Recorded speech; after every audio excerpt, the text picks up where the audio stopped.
Welcome to For the Long Run, the podcast exploring the why behind what keeps runners running long, strong, and motivated. I'm your host, Jonathan Levitt. I've been running for a few years now and have the privilege of meeting many incredible runners on my travels all across the country. This podcast is intended to share those amazing conversations. This episode is brought to you by Shopify.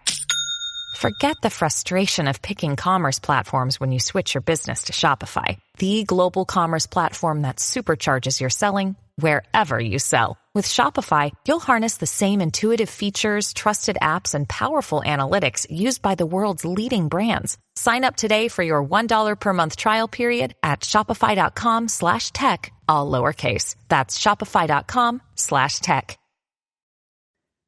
This week's guest is Kara Goucher. Kara is an Olympian, a mom, a wife, and fighter for clean sport. She's also a new trail runner, and we dove into what that means for her in this episode. We talked a lot about the mental aspect of performance and what it's like for a two-time Olympian to try something totally new. I love talking with athletes as accomplished as Kara because generally there's a reason why they've been so successful. In this episode, we didn't talk much about these accomplishments, but rather about how and why she's able to achieve such amazing things. We also dove into mental health and what that means for Kara. We both talked about seeing therapists and how important it has been for our own personal development. Kara admitted that the Leadville Trail Marathon that she ran earlier this year was the hardest thing she's ever done, and how her attitude during and after the race has inspired her to keep testing herself on the trails.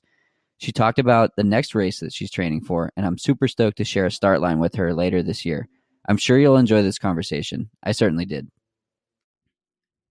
Hello again. I am back here in Boulder, Colorado today with Kara Goucher recording a podcast. So Kara, thanks for joining today and excited to chat. Yeah, thank you for having me. I'm excited too. For sure. So let's start. Who is Kara Goucher? The hardest question of anything we're going to talk about today. I was like, I'm not afraid of anything you ask me. And then you ask me that and I'm like, wait, what? Dive into the heavy-hitting questions right away. I'm a mom and a wife and a sister and a daughter, and I run a lot. I'm very passionate about running. I'm very passionate about fighting for females and for clean sport, but just also just being happy in my life and being thankful for what I have and being existent in my life. So you're showing up in the places that matters. That's the goal for you. That is my goal, yeah. So let's talk about so again, as we talked about, the goal of the podcast is to explore the why behind what keeps runners running strong, long, and motivated. And you've done some amazing things in your career, and this podcast is going to be more about like, who are you now and why are you still doing it? So I'm excited to dive into that conversation. But let's start by looking back a little bit. So why did you go out for your first run? My grandpa took me out for my first run. My grandpa, who is about to turn 94, he's about to turn 95. Wow.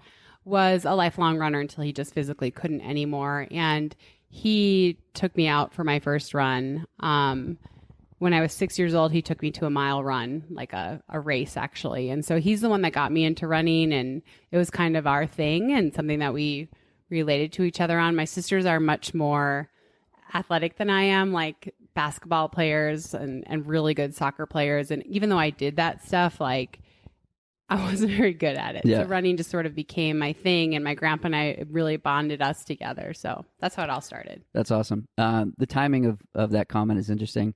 I was just down in Florida for my grandfather's funeral, and we had like a real strong connection between the two of us. And he got me into sports. He got me into swimming. He got me into all of, a lot of these things that I loved so much and loved doing with him. And it's really cool to hear that connection.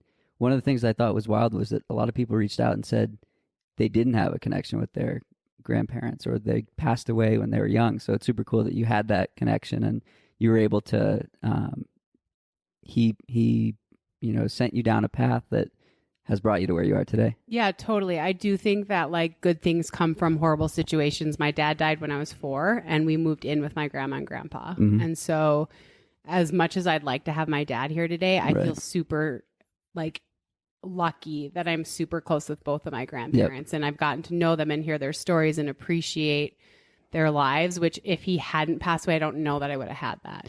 Yeah, it's wild. Like these stronger connections that can come from like such pain. Yeah, totally. So that was your first run. We're a couple of years beyond that now. Just a few. Just a few. Why do you continue to do it? I just love the freedom I get in my life and in my soul, basically, from running. Like, people always ask me if I meditate, and I'm not knocking meditation. I've tried really hard to be a good meditator, and I'm sure I will continue to try. But I feel like running is my meditation, and it's my therapy. It's sort of everything. While I do love competing, I just love the act of being healthy enough to go run. Yeah. And, like, I solve the world's problems on a run. I come back happier. Even yesterday, I was so stressed out. My son and his 3 friends were over. They were being so loud and obnoxious. I brought him to soccer. Soccer got canceled. I had to drive them all home, and I was so stressed out. And then I went for a double, and I came back just like, okay, I can handle this. So, yeah. Yeah, I love it about that. Is the move? So, are you focused now on trail running, or is it still? Are you still running a lot of roads? I'm like 50-50, I would say. Like, I definitely want to explore more on the trail scene, just because it's intriguing to me and it's so different and it's such a challenge. But I love running on the roads too. Right. And so I don't think that I would ever go full in either way again. Mm-hmm. I think I'm training for another trail race right now, but I could see myself coming back and running a half marathon on the roads. It's kind of like, I just want to do what excites me. Yeah. Like, if someone says, "Oh, I think you should do this," and I'm like, then I won't. But if someone suggested this 50K that I'm going to do, and I looked it up, and I'm like, oh no, I want to do that. So then I'm like, okay, I'm going to train for that. Yeah. So what's the 50K? The North Face 50K. Oh, nice. In California? Yeah. Oh my God. We'll be running together. Are you running it? Not running together, but yes. Yeah. They do such an amazing job with that race. It was amazing. A lot of people told me to look into it. And then when I did, I was like, yeah, I want to do that. Yeah. So, yeah. Have you run in Marin? I have not. It's the best. I mean, Boulder's pretty cool, but Marin is also... That's what I've heard, that it's just gorgeous. It's really runnable. It's challenging, but it is runnable, and that the scenery is amazing. So I'm like really I think excited. that one will fit you well, because they joke that it's like a track meet ultra. Oh, perfect. That's exactly what I want. Yeah, so it's super runnable, and then I don't know how much you know about the course, but it finishes over the Golden Gate Bridge and into Crissy Field.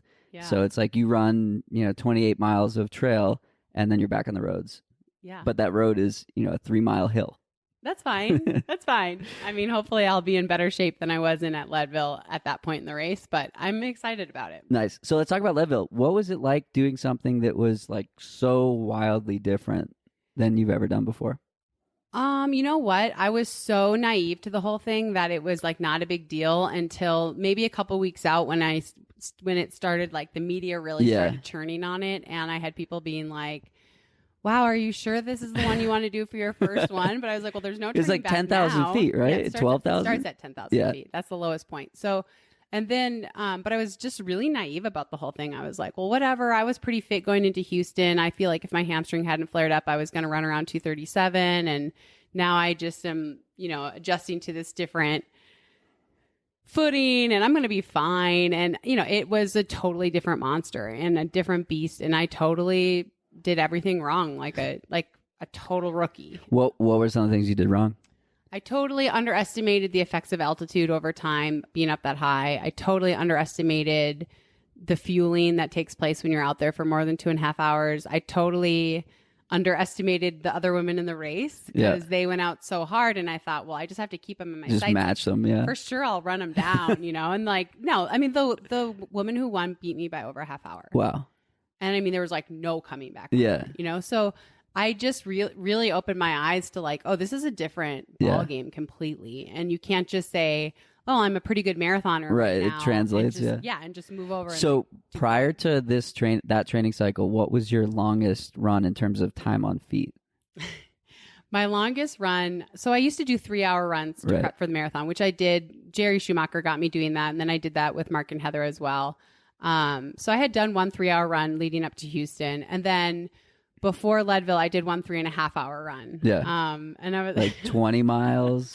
It was only 18 miles. Yeah. because it was a very challenging course. We climbed over 4,000 feet. So it was only 18 miles. Yeah. And, I mean, isn't it wild that like It's you so run for wild. that long and I don't want to say only cover that, but no, like it is. I've- I mean, that's what's been hard for me to wrap my head around. Right. It's like I've been out here for 3 hours and I Right. only ran 15 miles. right.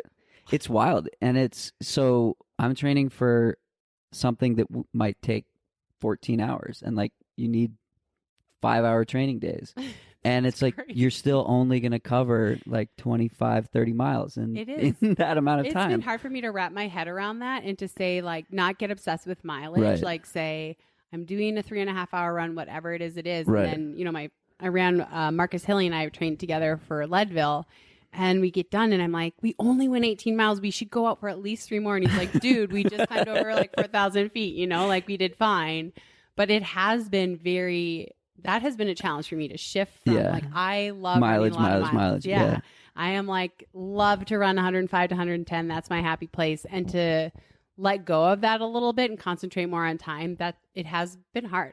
Yeah, you have to give yourself some grace that like you're running for so many hours, but you're not covering the distance that you're used to, but it's still time on feet and it's still like you still need to fuel. Exactly. Did you have any brutal bonks in your training or in the race itself? Oh, I mean, the race, totally. Yeah. I mean, I remember we're going uphill and all these men around me are hiking and I'm like, suckers. I'm like running. Rookie mistake. And I'm getting like literally like maybe 5 seconds on them, and then it flattens out and starts to go down. They just go flying by Right. me. And, I remember the first time I looked down at my Garmin, I was like, ooh, I feel like I might be like, I might have Cooked. gone over the edge. And I looked down and my Garmin said 11.6 miles. And I was like, oh my God, So then I like slowed down. I tried to gather myself and we went into the woods into this like kind of gnarly trail. And I don't know how I didn't fall. I was lightheaded. And when I popped out at that point, we're at like 15 or 15 and a half miles. And I mean, I was done. Yeah. I was like looking for an exit strategy. I was like, how do I get myself out of this? Looking for cougars and bobcats and yeah, I'm like, somebody eat me. Apparently a bear ran across the course, but I didn't see that. But I mean, I really wanted to be done because I come from the mentality of you train super hard for this podium or to qualify for something. If it's not happening, you shut it down. Right, and save it for next time. Yeah, you find something 6 weeks down the road. And I'm so glad I didn't do that. But that's definitely where I was mentally. It was like, and I'm done. Yep. This is not going how I thought. This is not a good experience. So those are the ones that like they go so poorly in the moment, or like you have that stretch, but you save that, and in the future, it's like you pull on that. I had a terrible race at Boston 2017, and I had the same like feeling at mile 7, and to stare down the road in Natick, like thinking like, oh shit, You got I have 20 miles 19 to go. miles Yeah. of this hell, and like literally like falling down Beacon Street. But I wouldn't trade that for the world because you draw on those experiences. So I think a lot of people have these horrible races. I don't want to call yours horrible, No, but it's like okay if you do. if you have a horrible race, it's like the worst thing in the world. But I think it's a great thing. Like it's humbling and it's good for you. It's interesting how you process it. Yeah. Because immediately after I was like, told my husband and my agent, she was there. I was like, I don't think I'm ever going to run again. I'm never going to race again. I don't know if I'm ever going to run again. Like, I think this ruined running for me. And they were like, okay. Yeah, But sure, then, sure, like, sure. I was just like, I was just in utter agony. Yeah. And then as the days went by after, I was like, well, I kind of want to like conquer it. Yeah. And then the next thing I know, And then I'm the searching for competitive 50. desire. Yeah.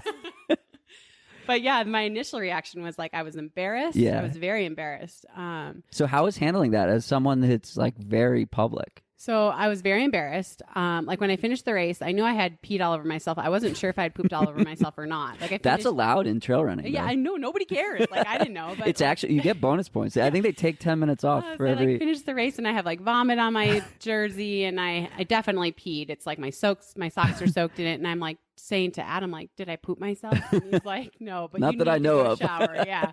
And I was just so embarrassed because there had been so much tension about me doing it. And I was very sick. Like I'm still throwing up and stuff. So they were like, you don't need to come to the award ceremony, like, thank you so much for being a part of it. So we went back to our Airbnb and I showered up and ate a little food. And then I was like, you know what? I need to go. I need to like face this. I can't just like hide here and be Right. like, oh, I came in thinking I was going to be Right. amazing. And it turns out it's really hard.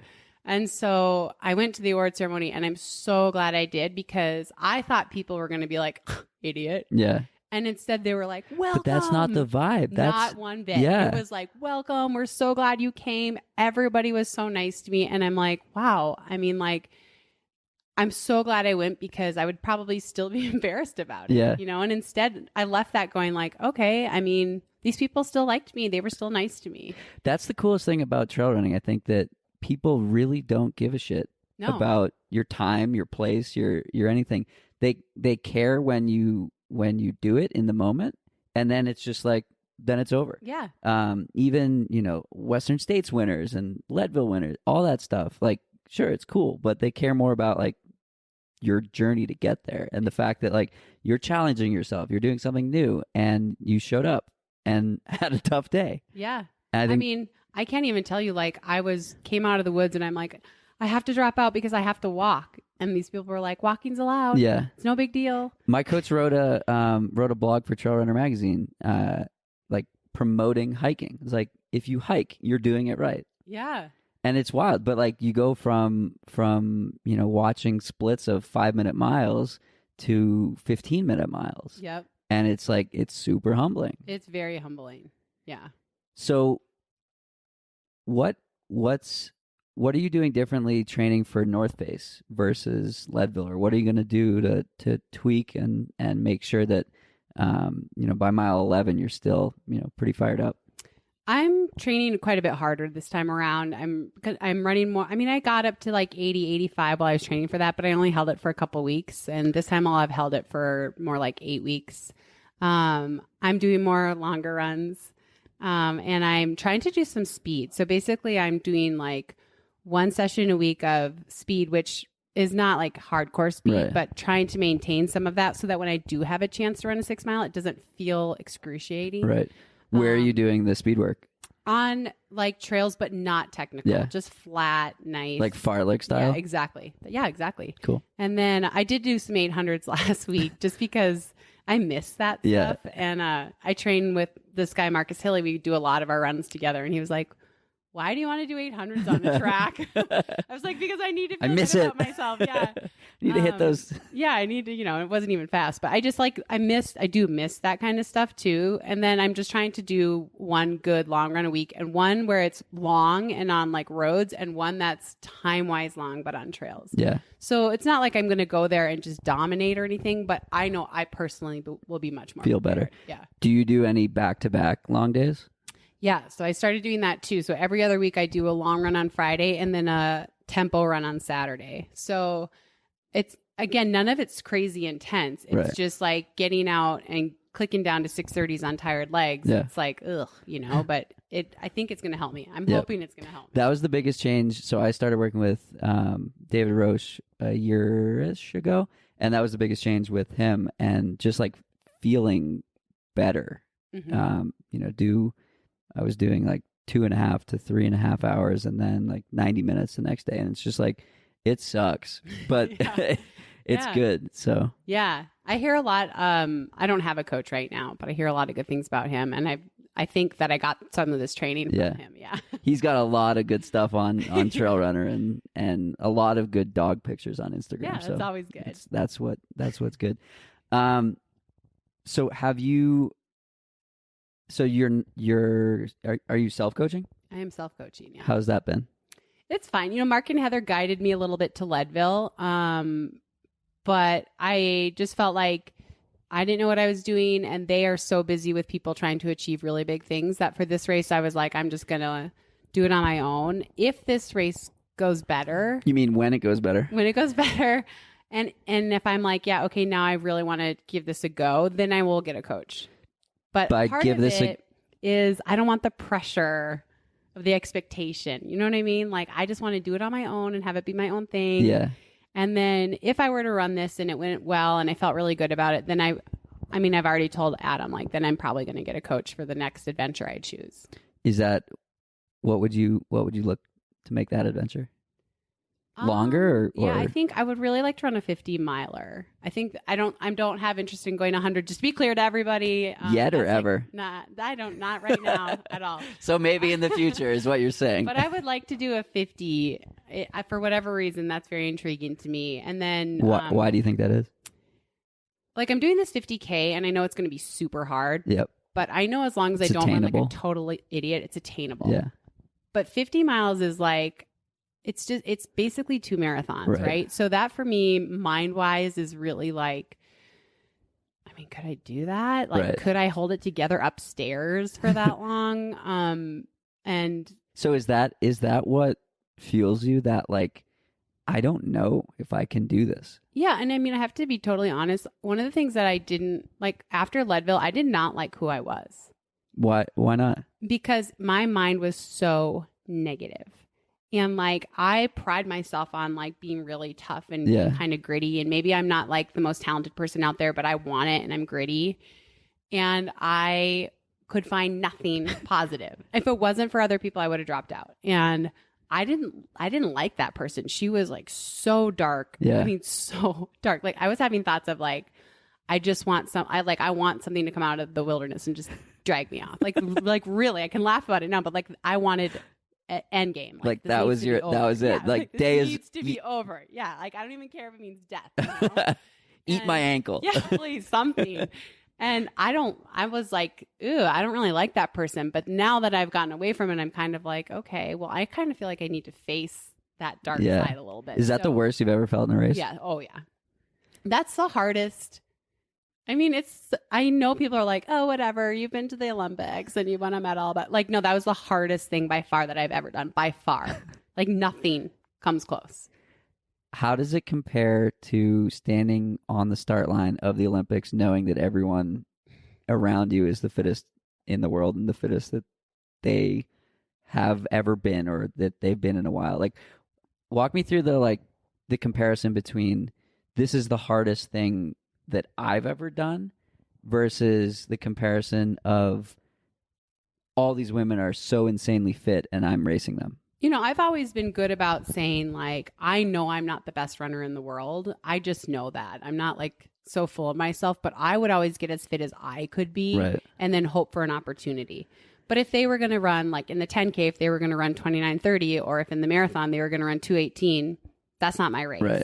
So I was always nervous. Don't get me wrong, really nervous. But my thing was like, I know what I'm ready to do. I'm ready to run a PR, but I'm not ready to do that. So as long as they stay within my wheelhouse, I'm going to run with them and hope for a window of opportunity. Right. And, you know, I, for most of my career, have been really good at running my own race. Right. And maybe when the move happens at the end, I just don't have it, but like pretty good at like performing where I thought I was. Leadville was just physically so hard. And I don't know. I've just never been in a place where like I'm puking, I'm peeing myself. Everything hurts. Everything hurts so bad. Like my lungs hurt, my body hurts. And it's just like finding a reason to continue on when like no one actually cares if I finish this race or not. By the way, the I'm puking and peeing and there's vomit everywhere is going to be like the caption of this podcast. Great. And we'll see who listens. But you're just like, why? I am physically, this is I mean, I even had this thought, I am not kidding. I gave birth to my son and it was a very painful experience. And I even thought that was easier than this. I mean, I was thinking this. So it's like, physically and emotionally, it was just like, why am I doing this? Like, it doesn't qualify me for anything. It doesn't get me a USA singlet. Like, so yeah, just like finding a reason to continue on. So, I mean, I was always very, very nervous at the Olympics. I'm not like trying to do that at all, but I was also very fit and I was very in tune with what I was ready to do. Level is just, ugh. So how did you pull yourself out of that negative space? Not necessarily in the race, but you mentioned like you didn't like the person afterwards. How did you get out of like, I don't want to call it like post-race blues, but like, how did you right that ship? I think like as the days went on, I got back into like jogging lightly and I just had so much positive feedback from other people, which made me be like, I mean, like, I feel if I bonked a road marathon, I would be embarrassed and I'd be like, see, told you, she's too old. She's like, whatever the negative stuff would be. But you're like just getting into the average like killer age of trail running. Oh gosh. No.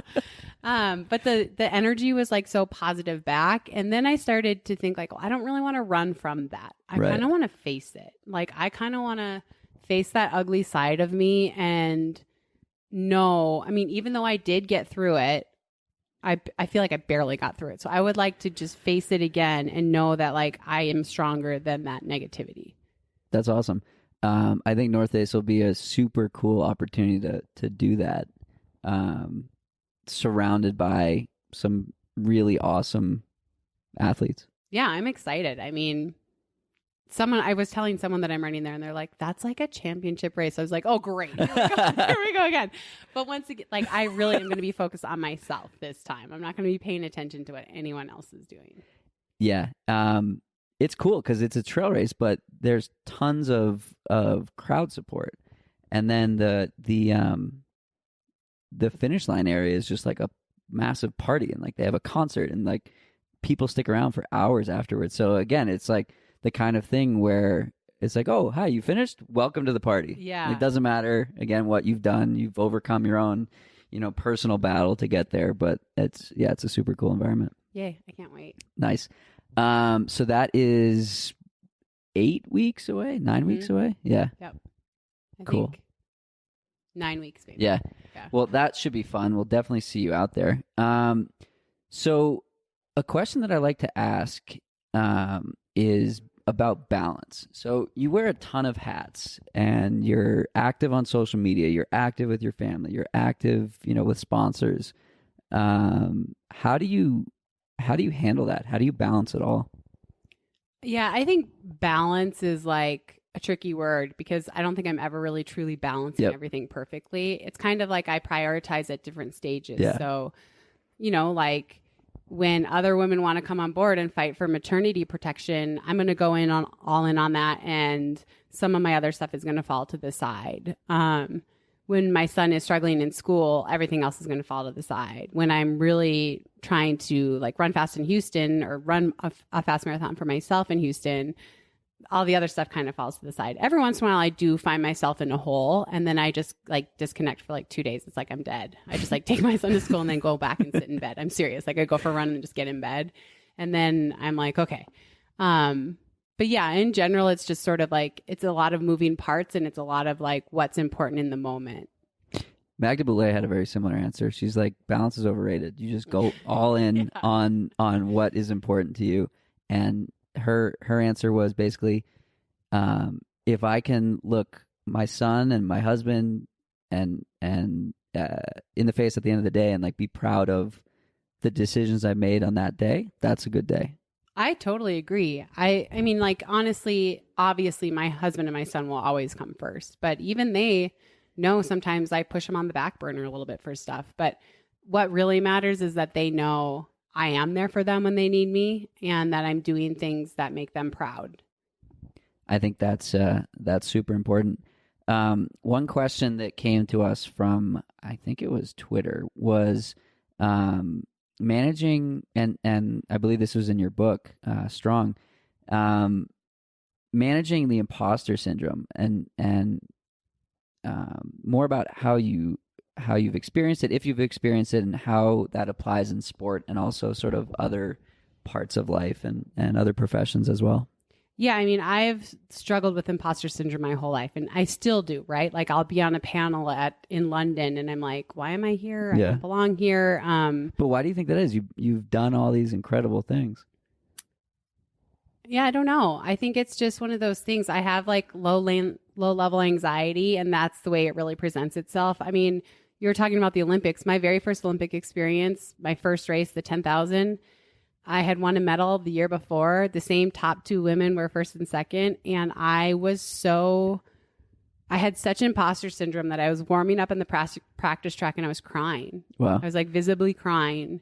And we went into the stadium and I thought, if I can just see my husband, my coach, or my mom, it'll be better. And of course we went in and it's like 80,000 people, which is more than are in my hometown. Right. And I didn't see any of them. And I was just running like why am I here? Like, these women are so good. So it's like, it's something that I've always had to really work on. And I think that a lot of people feel that way. Yeah. And it does apply to like other things in my life. Like even my son, picking him up from school, the first 2 years, I was like, pretend you're on your phone. Like, like everyone will realize you don't have any friends here.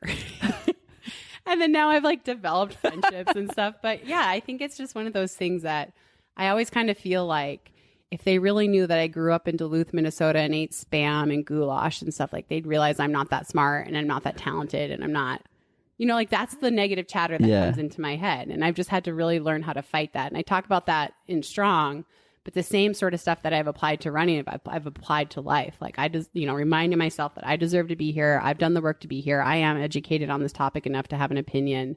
But I think it's one of those things that's like, that's just one of my things. And I'll probably always have to work on it. So how have you worked on it? What sort of tools have you used?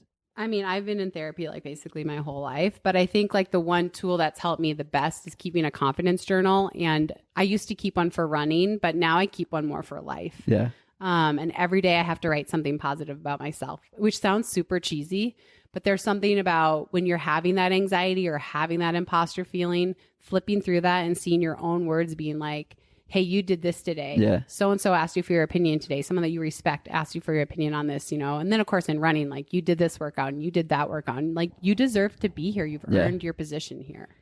So you casually mentioned you've been in therapy your whole life. Yeah. Therapy has changed my life entirely, and I think that everyone should see a therapist. PSA.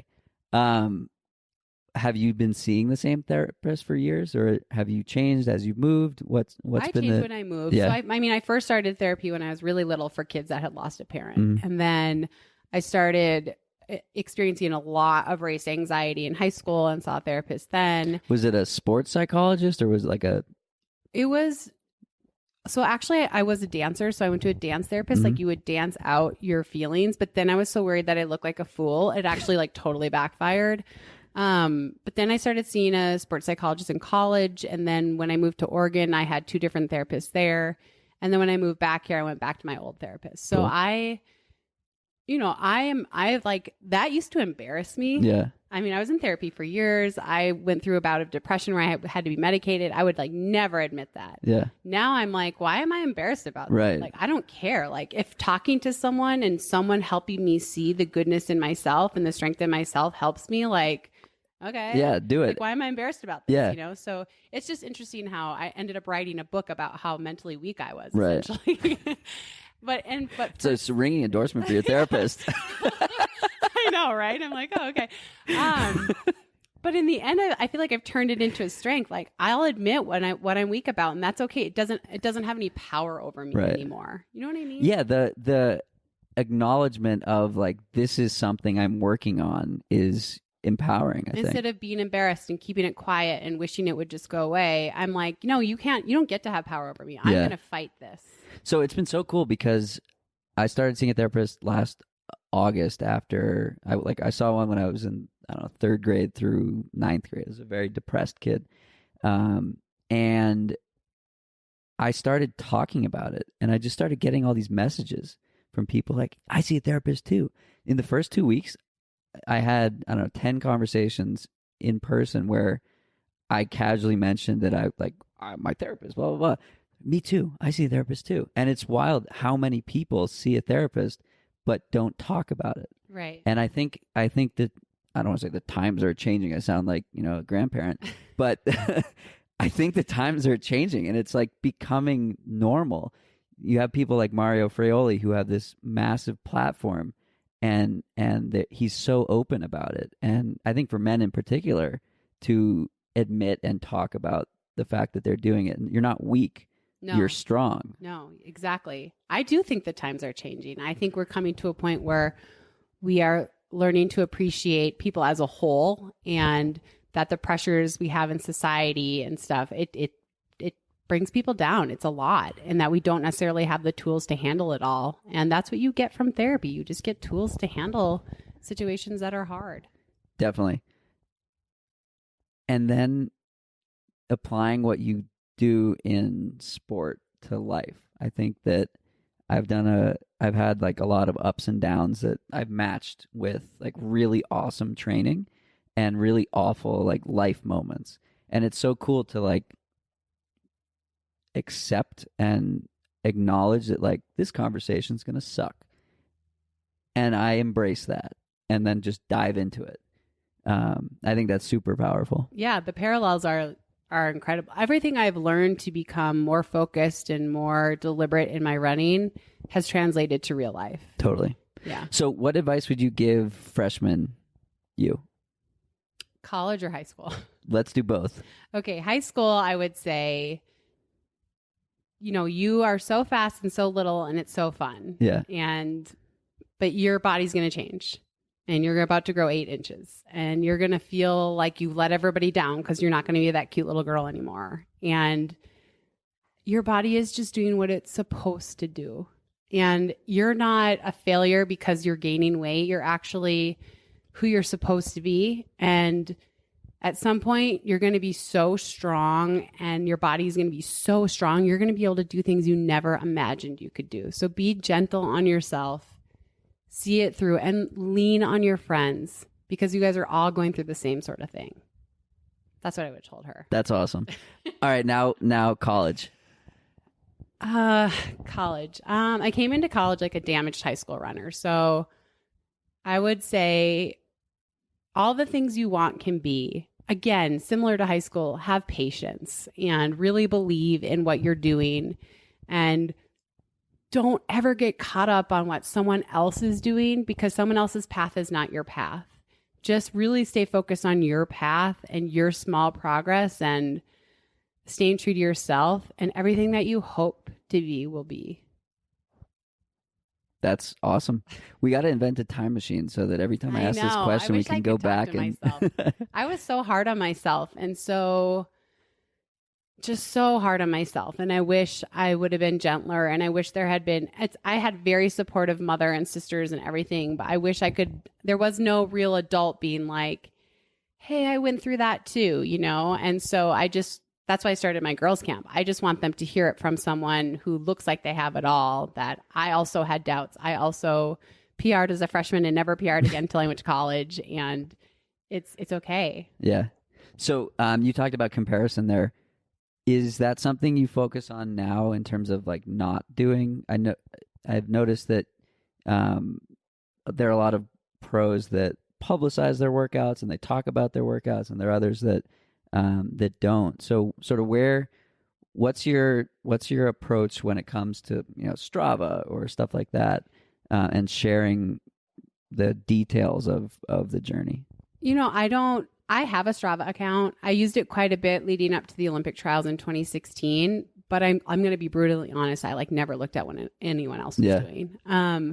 I have fallen into that trap, especially I would say in the mid 2000s and late 2000s, where I was really obsessed with what other people were doing around the world and around the country. And that it never worked out. Yeah. When I was just focused on me and like, hey, I'm making progress and I can look back 2 weeks and see that I've come so far in 2 weeks. That's when I really got in a great zone. Right. I think when I compare myself to other people, then I'm just falling back into that trap of imposter syndrome. Like, I don't deserve to be here. Look at them. Look what they're doing. So it's not to say I don't follow people, because I do. And I think it's fun to follow people, but I don't follow people's training. Got it. Let's talk social media. You have a pretty large audience that listens and is passionate and sometimes less than favorable with their replies, as we were talking about. How do you approach social media as someone in this, I don't want to say in the spotlight, but with a platform like that? It's interesting. I think like I'm on Twitter, Instagram, and Facebook, and they're all very different. Like Twitter, I am much more brazen and sharing my like off the cuff, thoughts. Yeah. Instagram is a little more like family oriented and like the happy side of my life. And then Facebook, I'm sorry if you follow me on Facebook, but I just post when I remember. I like never remember. So I don't really even know what I would categorize my Facebook as. I never had a Facebook account, so I never got into it. But I don't know. It's for a long time in my life, I wanted to be liked, even if it meant literally standing by and watching people talk and say things or do things that I did not agree with. because I just wanted to be liked. I just never wanted to ever argue with anyone or have someone not like me. And then I found the power of my voice. But part of that was learning that there's a lot of people that don't agree with you. Yeah. And they're not afraid to say it, especially on a platform like Twitter or Instagram or whatever. So it's been like a whole kind of journey to get to the point where it's like, I'm not saying what I'm saying to please anyone. Right. It's for I'm you. saying what I'm saying because it is what I believe, and what I believe it's the right thing to say and do. And if you don't like it, you have every right to feel that way. But also, just a quick reminder, you don't have to follow Right. me. Yeah. Nobody's forcing you to read all your tweets. You're coming to my account. And if you disagree and you want to let me know, that's fine. But I do feel like there's a line that's crossed when it's constant harassment. Like, you actually clicked the follow button. You can unclick it. Right. Yeah. So one of the things I've talked with Amelia Boone a lot about is like that exact topic, like dealing with people replying. And I was chatting with Sally about it too. And what I said to her, I was like, if people aren't disagreeing with you, you're not taking enough risks. And I think that if you go through life just sort of like status quo, like ho hum, nobody ever disagrees with me, and you have this platform, I think that's like a lost opportunity. So I think it's cool that like sometimes people, I don't want to say ruffle feathers, but take a stance. Yeah, and I mean, I'll be the first to admit I'm not perfect and I don't know everything, and I may say something that I later regret. But we all do, yeah. But I hope that I'm like woman enough to own it, right? To be like, you know what, that was like just gut reaction and like a really quick reaction, and I shouldn't have done that, and I shouldn't have said that. I feel like we could be a little bit more like forgiving on Twitter. But, I get a kick out of some of the people that I know just followed me to hate me. And it used to really bother me. But now I kind of like get It's funny, right? Yeah, I'm like, it's like you don't have enough things to do in your life that like you need to just troll me. Obsessed, like it's kind of like you are a fan. Yeah, it's kind of like a kudos, like well done. Yeah, like I just remember this quote by Madonna. She was like, "Bitch, if you follow every little thing I do and complain, bitch, hate to tell you, you're a fucking fan." And I think of that with this few group of people that follow me and constantly disagree with everything I say. But yeah, it is hard. Yeah. Obviously, like I don't like to be told that I'm a liar or whatever it is. But am I going to let them silence me from what I know is right? No way. So let's talk about some of those things that are more controversial. That maybe not more controversial, but like what are the things that are the three most important for Kara in terms of this is me, this is what I care about? Yeah. I mean, I think clean sport is like probably clean sport and women's equality. Those are like my two big things. And I care passionately about protecting the sport, and I care passionately about women being given the same opportunity as men. And I don't hate men at all. I'm married to a man. I have a son. I actually love men. I just want to make sure that women, I mean, I've been in plenty of places where I was talked down to or not paid the same amount or whatever because I don't have male anatomy. So I just don't want that. I just want to be a part of the solution on that. So I would say those are my two big things. I mean, like my biggest passion is really like my family and running. But like the things that people find controversial are when I talk about clean sport or, like this summer at the World Cup when I was talking about pay equality. I mean, people God forbid. Crazy. Yeah, Dan Ronan from the BBC like retweeted one of my tweets and I had like 4,000 angry European men commenting. I was like, oh shit, but I'm not going to back down. Right. I believe I'm right. So you can, tell me that I'm stupid and mansplain it to me and that's fine. And Madonna would still say that they're a fan. Say, you're a fucking fan, man. Amazing. We're gonna have to have a cameo appearance by Madonna. That would make me so happy. So Clean Sport, you're part of Clean Sport Collective. It's a super awesome. Well, go for it. What is it? Yeah, I mean, I didn't start Clean Sport Collective. Shanna Burnett and her husband and the CEO of Noon, Kevin Rutherford, started it, and it's changed. It's a nonprofit, and originally the goal was to raise money for like drug testing and things like that. But it very quickly became apparent that we were never going to raise enough money to do that. So now we're we're still figuring out who we are, but we started a podcast where we're allowing people to talk and share their thoughts and frustrations or whatever it is. But it's just a cool culture of people that want to support athletes that are doing it the right way and athletes that want to be able to talk about their frustrations. I feel like most media doesn't want to hear that, especially at the World Championships or the Olympics. So we're kind of giving them a place where they can share their frustrations. So what are some of your frustrations with the way that the sport is at the moment? I mean, I'm really frustrated right now. Let's hear it. You have a platform. About a case that was dismissed. And I'm really frustrated that I've been a part of a case that still has no conclusion. And so I'm really just frustrated, but I always am. And I think I can't do it anymore. I'm done. And then I go to bed and wake up the next day and go, well, no, I'll fight another day. I just think there are definitely people doing it the right way and everything. But I feel like at the very tippy top, no one cares. And they care more about the money coming in and the attention that the sport gets than actually having a fair, clean competition. And that is infuriating to me because without the athletes, they wouldn't have any money at all. So I'm in sales, and a thing that my boss likes to say is, what's it going to take? Mm-hmm. What's it going to take?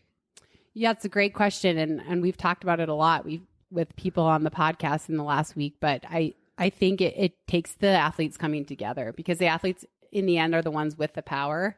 It's very hard to unionize Olympic sports because we have different seasons. We're sponsored differently. But I do think it's going to take like some massive protest or some unionization of the athletes for us to finally get through, because the people that are elected officials, nothing changes. It's all talk. Right. I mean, London was supposed to be the cleanest games ever. We were promised cleanest games, and we're finding out it was like pretty dirty, crazy dirty. Yeah.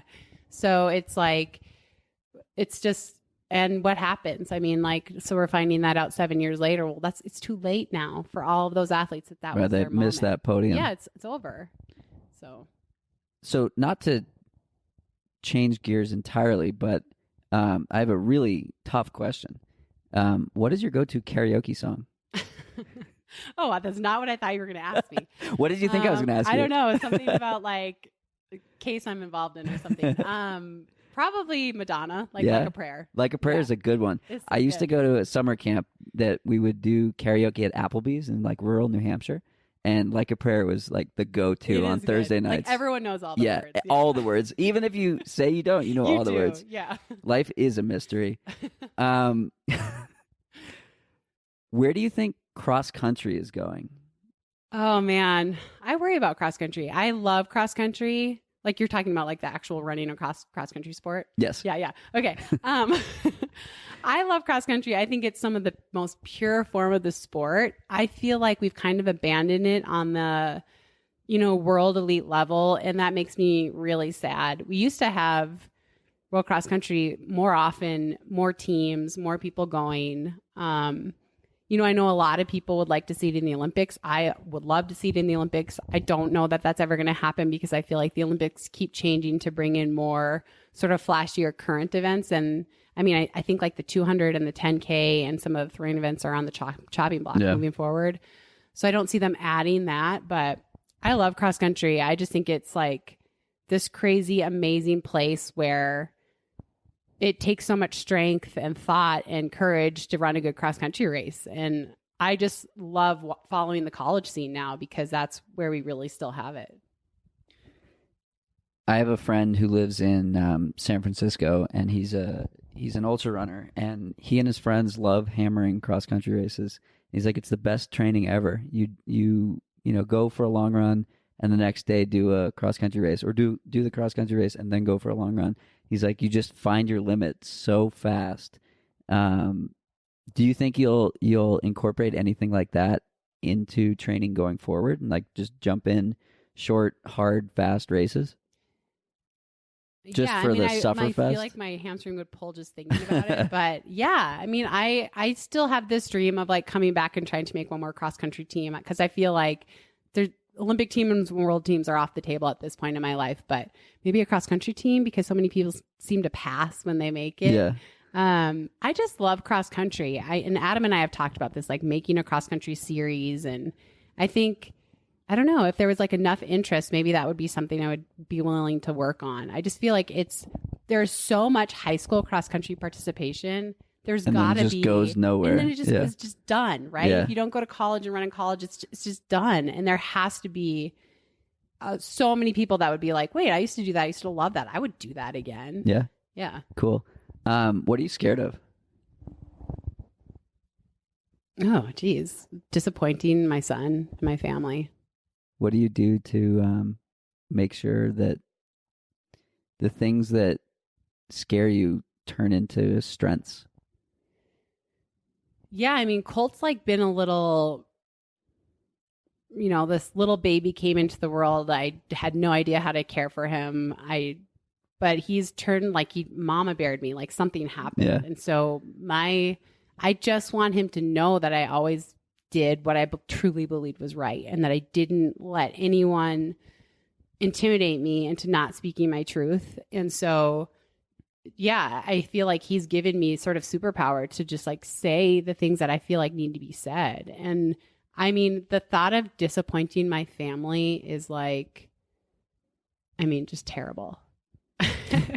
And so I just really try to live in a way that I know is right for myself. Yeah. And that makes them proud. And it means not being quiet all the time and not always being quote unquote like American Pie, like doing what the hard things, but that are good in the long run. For the long run. For the long run, yeah. What are some of your favorite things about living in this beautiful Boulder, Colorado landscape? I love that it's just so outdoorsy. Yeah. I mean, like everything's about biking to school and going on this hike and you can do it all year round. And I really love that. Like I feel like Colt practices his soccer. I mean, the backdrop around is mountains. crazy. Yeah. He's literally up against the mountains. And sometimes I'll like take a picture and I'll be like, you live here, like this isn't normal. This is not like a normal childhood existence. Yeah. So I love how accessible everything is. And it seems like, people are just very active here and not necessarily good at the competitive side of it. But I like that people are outdoors and I love that. Have you heard the term Boulder average? No. So I had a few people on the podcast from Boulder last time I was here. And one of them, Matt Daniels, is a sub 4 miler. And he's like, great. Like, there are like 50 of those in this town. Like, I'm not special. It is a little crazy. Like, everyone is so fit. Like, I'm like, I don't want to go to Whole Foods because I like gained a little weight. And then I'm going to see all these people. And what happened to Kara? I went to Whole Foods yesterday and it looked like the Olympic training center. No, like all the people in there. And they're just average Boulder citizens, Right. but they all are just really, really fit and really, really outdoorsy and really. And they bike there on their tri-bikes and then carry their stuff on their back. It's crazy. Yes, yeah. I know. It's like, it is intimidating, honestly. I remember when I was in college going home and telling my mom, remember, I grew up in Minnesota, not to knock Minnesota, but I was like, all the women have muscles. Yeah. All the women have like arm muscles and calf muscles. And she's like, okay. But I had never seen so many women that were like lean like that, that were defined. Like I just had never, not so many, you know? And that's also bad. Obviously it's bad, but it's a little unrealistic lifestyle and just what your friend said, sub 4 minute guy. And he's like, wow, it's just average. That's actually not average. That's not. But yeah, around here, it's like, oh yeah, like, I can do that on a Saturday.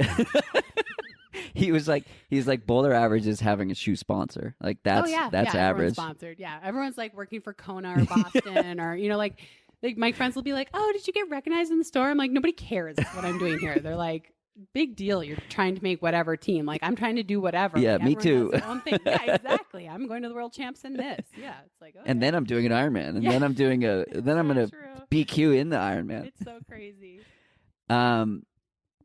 So another question I had was, I completely forgot it. I'm not going to edit this out. I think this is funny. This is really important. So when you're in that environment though, like it can be intimidating, right? Like you've been to the Olympics and there are people around you that are, going to the Olympics and whatnot. So is it something you think about, or is it like, are you desensitized to it at this point? I think I've gotten better.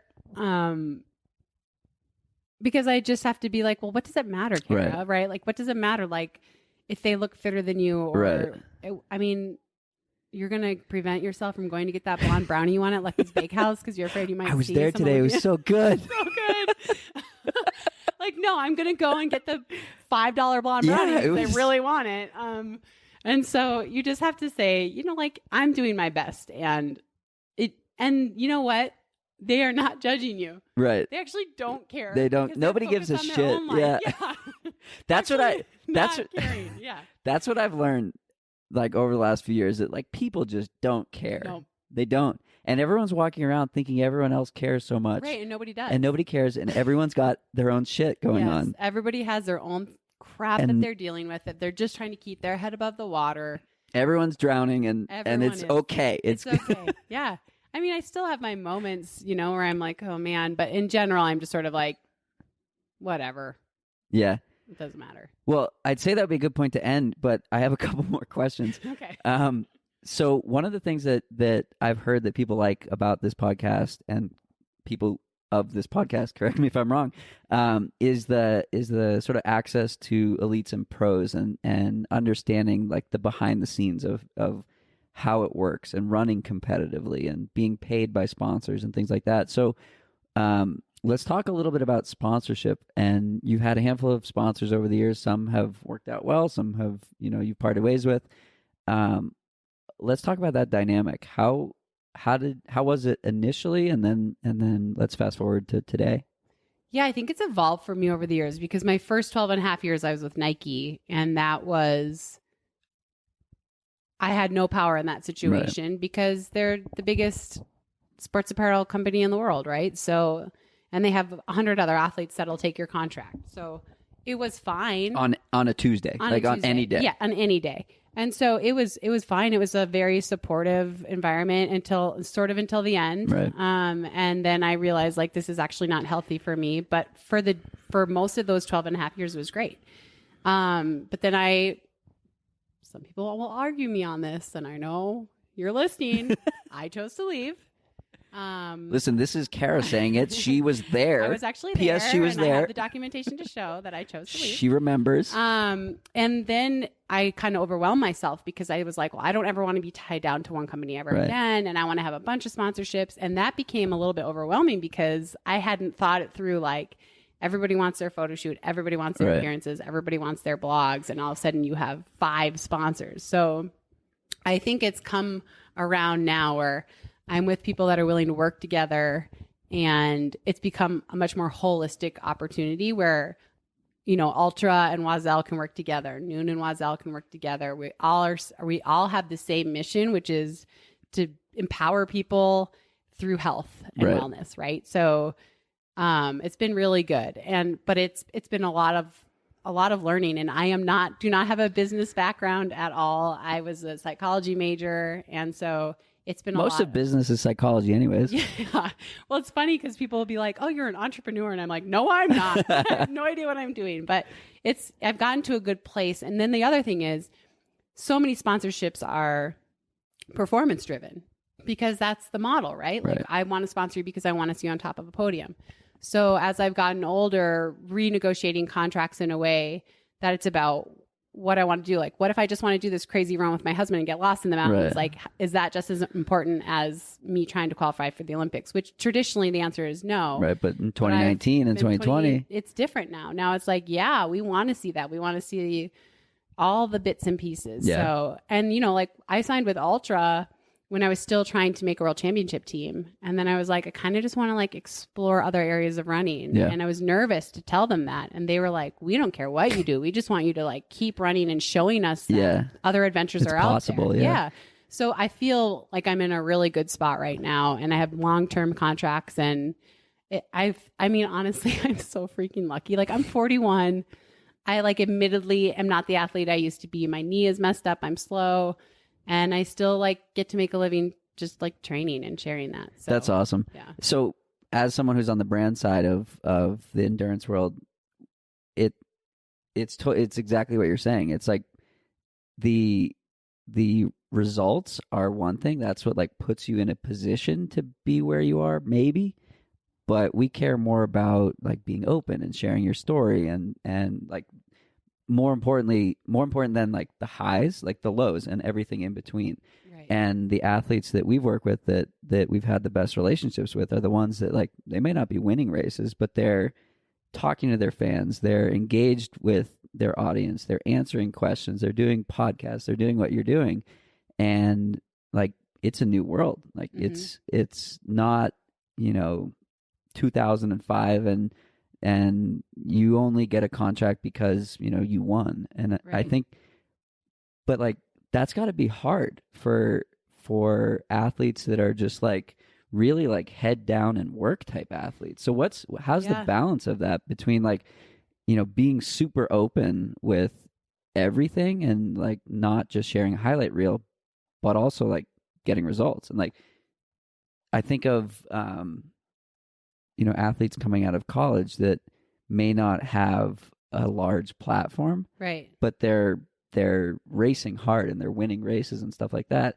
And then they're thrust into this world where like, okay, you want to be a sponsored athlete, like open up. Like, how does that work? So I feel my experience was so different because I never had social media until 2012. I had a child by that point. I had just made my second Olympic team, and I signed a contract with Nissan, and it required social media. Yeah. And so that's when I started Twitter and a Facebook page, and then I got Instagram like a year later. So I feel overwhelmed for them. I do talk to some of the CU women because they want to keep running. They're like, It's important. And I'm like, honestly, I do think it's important to share. Yeah. And it just adds a layer of complexity because when I was younger, especially when I was like 2006 through 2010, it was just like head down, train my ass off, perform. Don't do a bunch of interviews. That's what counted. Yeah. Yeah. And I do think now it is sort of shifting, especially with certain brands, to sharing your whole journey, sharing the good times and the bad. Yeah. And, like Oiselle was so supportive when I didn't make the Olympic team, and I couldn't believe it. Yeah. And they were like, but you tried your hardest and you shared the whole thing. And to me, that was like such a light bulb, like life-changing thing that people would still care even though I didn't make it. Because when I didn't make it, I thought, well, this is how it ends. Yeah. Yeah. Like everyone's going to pull out.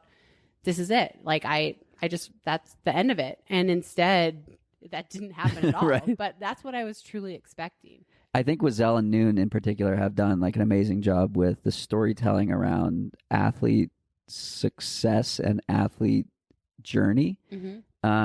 And I think it's sort of like aspirational that like that's the model. We want to talk about the highs and the lows and share the whole journey.